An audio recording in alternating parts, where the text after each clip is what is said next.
दोस्तों, दशरथ पुत्री शांता की कहानी। क्या सच में राजा दशरथ ने अपनी बेटी को त्याग दिया था? राजा दशरथ पुत्री शांता की कहानी। ये बात है त्रेता युग की। तब प्रभु श्री राम मनुष्य रूप में अवतरित नहीं हुए थे। उनके पिता राजा दशरथ अयोध्या में राज्य करते थे।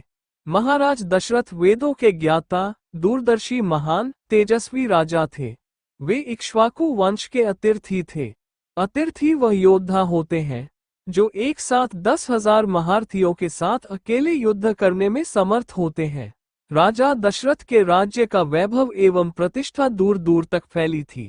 धर्म, अर्थ एवं सारी सुविधाओं से पूर्ण राज्य अयोध्या के नागरिक सुखपूर्वक अपना जीवन यापन करते थे। कौन थे अंगराज रोमपाद? महाराज दशरथ के अनन्य मित्र थे अंग देश के राजा रोमपाद। महाराज दशरथ एवं अंगराज रोमपाद बाल्यकाल के मित्र थे। रोमपाद अंगराज बृहद्रथ के पुत्र थे। बृहद्रथ के वृद्ध हो जाने के बाद रोमपाद अंक प्रदेश के राजा बने, परंतु रोमपाद अंगराज बृहद्रथ के औरस पुत्र, प्रकृत पुत्र, जैविक पुत्र नहीं थे। अंगराज ने रोमपाद को गोद लिया था। रोमपाद यदुवंशी राजा विदर्भ के पुत्र थे।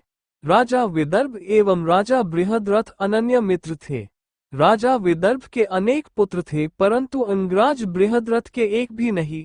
तब अंक प्रदेश के राजा बृहद्रथ ने राजा विदर्भ से उनके पुत्र रोमपाद को गोद ले लिया। इस तरह रोमपाद बृहद्रथ के दत्तक पुत्र हुए। दशरथ पुत्री शांता का जन्म। अंगराज रोमपाद का विवाह राजकुमारी वृष्णि से हुआ था। अंगराज रोमपाद को बहुत समय तक संतान प्राप्ति नहीं हुई। उन्हें ये भय सताने लगा कि कहीं उनकी भी संतान नहीं हुई तब क्या होगा। तब महाराज दशरथ की भी कोई संतान नहीं थी, परंतु अपने मित्र का मानसिक कष्ट दूर करने हेतु उन्होंने अपने मित्र रोमपाद से कहा, मित्र, यदि मेरे संतान होने तक तुझे संतान प्राप्ति नहीं होती है, तब मैं अपनी पहली संतान तुझे दे दूंगा। राजा दशरथ की पटरानी देवी कौशल्या थी। कुछ वर्ष उपरांत महारानी कौशल्या ने महाराज दशरथ की पुत्री को जन्म दिया। उनकी पुत्री का नाम रखा गया शांता।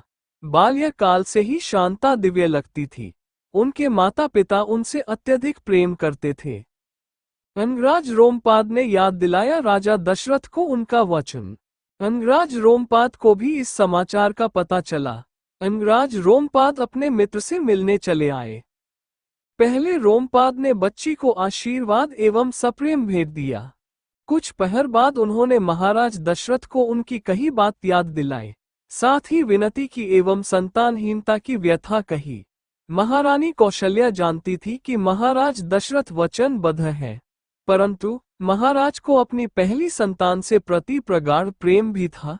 तब महारानी कौशल्या ने अपनी बात रखी कि हमारी एक संतान हो चुकी है, आगे भी हमारी और संतान होने की संभावना है, परंतु अंगराज रोमपाद की एक भी संतान नहीं है। क्या पता उन्हें संतान होने की संभावना है या नहीं। हमारी पुत्री हमारा हृदय है। अंगराज की दत्तक पुत्री देवी शांता महारानी आगे कहती है, वही दूसरी ओर अंगराज रोमपाद आपके भ्राता तुल्य है। वे शांता से अत्यंत प्रेम भी करते हैं। यदि हम अपनी पुत्री उन्हें दे दें तो भ्राता तुल्य मित्र का कष्ट दूर हो जाएगा। वहीं हमारी पुत्री को प्रेम पूर्ण माता पिता भी मिलेंगे। अंततः है तो वो हमारी ही पुत्री, उसके लिए जो करना होगा हम वैसे भी करेंगे ही। इन सब से भी अधिक आवश्यक आपका वचन और मान भी बना रहेगा। महारानी कौशल्या की बात सुनकर राजा दशरथ ने अपनी पुत्री शांता अंगराज रोमपाद को पुत्री स्वरूप में सौंप दिया। शांता को पुत्री रूप में पाकर अंगराज रोमपाद अति प्रसन्न हुए। आगे उन्होंने नेही देवी शांता का विवाह आदि संस्कार किए। राजा दशरथ ने अपनी पुत्री शांता को त्यागा नहीं था, अपितु अपने अनन्य मित्र रोमपाद, जो संतानहीन थे, को पुत्री रूप में दिया था।